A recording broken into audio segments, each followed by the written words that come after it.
we continue the mission. This is the story of Squadron Leader Arthur Pongo Scarf. December 9th, 1941. The sun had barely touched the horizon over Butterworth Airfield in Malaya when the engines came alive.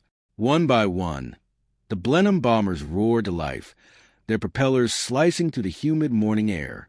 The men who climbed aboard were trained, focused, and ready, but none of them, not a single one, could have known what the next few hours would demand of them.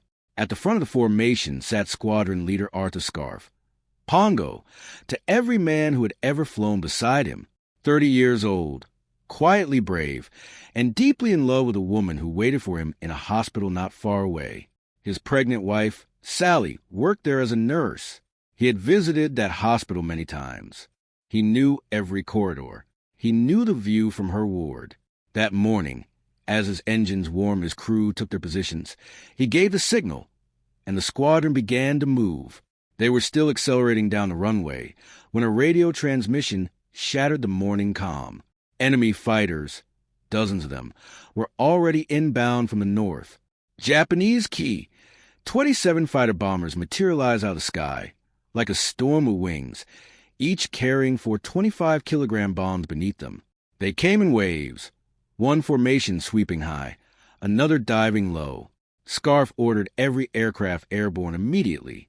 Flight Sergeant Cyril Rich opened up with the dorsal turret as the Blenheim thundered off the ground and climbed into chaos. Then the crew looked back, and what they saw broke something inside each of them. The other Blenheims, their squadron, their brothers, never made it off the ground. Bombs and bullets tore through them where they stood. Aircraft that had been alive with engines and men just moments before were now burning skeletons on the tarmac. Senora Airfield appeared on the horizon, and with it, another wave of Key 27s. They came from every direction, filling the air with tracer fire and the shriek of engines. Rich fought back from the rear turret with everything he had, forcing several fighters into desperate evasive turns. But Scarf had to hold the aircraft level, perfectly, agonizingly level, so that Calder could line up the bomb site below. Every second of that approach was a second the enemy had a clean, unobstructed shot at them. The fuselage rang with impacts. The crew held on.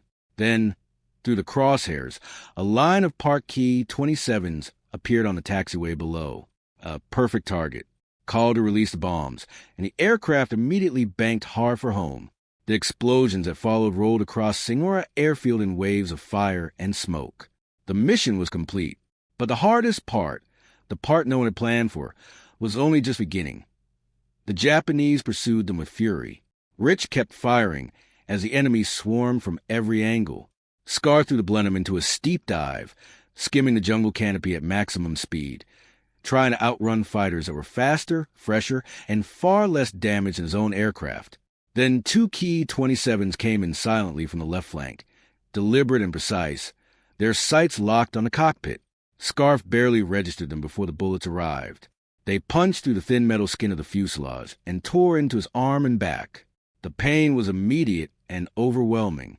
His grip faltered. The aircraft tilted sharply toward the jungle below. Calder lunged across and hauled him upright. Scarf stared at the wall of trees rising toward them, and with the last of his strength, pulled back on the stick. The Blenheim leveled out with barely meters to spare. He kept flying, bleeding heavily, fading in and out of consciousness, his body working against him with every passing minute. He kept flying. The Japanese fighters eventually turned back at the border, but the danger was far from over. Neither Calder nor Rich knew how to pilot the aircraft. Scarf had to bring it down himself, and he had to do it before his body gave out entirely. Through the windscreen, the city of Alorsetter came into view. He knew it immediately. He had driven those roads and walked those streets for months. And there, beside the city, stood the hospital where Sally worked, where she was, at that very moment, waiting without knowing. He was not heading for an airfield. He cut the throttle and chose a rice paddy beside the hospital, close enough that help would come quickly. The Blenheim came down hard, scraped and skidded across the earth, and finally ground to a halt. Rich and Calder pulled him from the wreckage and called for help. Within minutes, Scarf was inside the hospital, the same hospital he had visited so many times before. Sally took part in his care with her own hands. Despite her pregnancy, she donated her own blood to try to save him. And throughout everything, even as the surgeons worked against time, Scarf remained calm. He told her not to worry. He told her to keep smiling. Arthur Pongo Scarf died during emergency surgery that same day. He was 30 years old. He was awarded the Victoria Cross posthumously, Britain's highest military decoration. The citation recognized his extraordinary courage in pressing forward alone after losing his entire squadron, completing his mission under relentless attack, and bringing his crew home despite wounds that should have killed him before he ever reached the border. But perhaps the truest measure of the man was not what he did in the air. It was where he chose to land. With a shattered arm, a torn back, and a mind slipping toward darkness, he guided that broken aircraft to the one place where he might see her face one last time. Some men fly toward glory. Arthur Scarf flew home.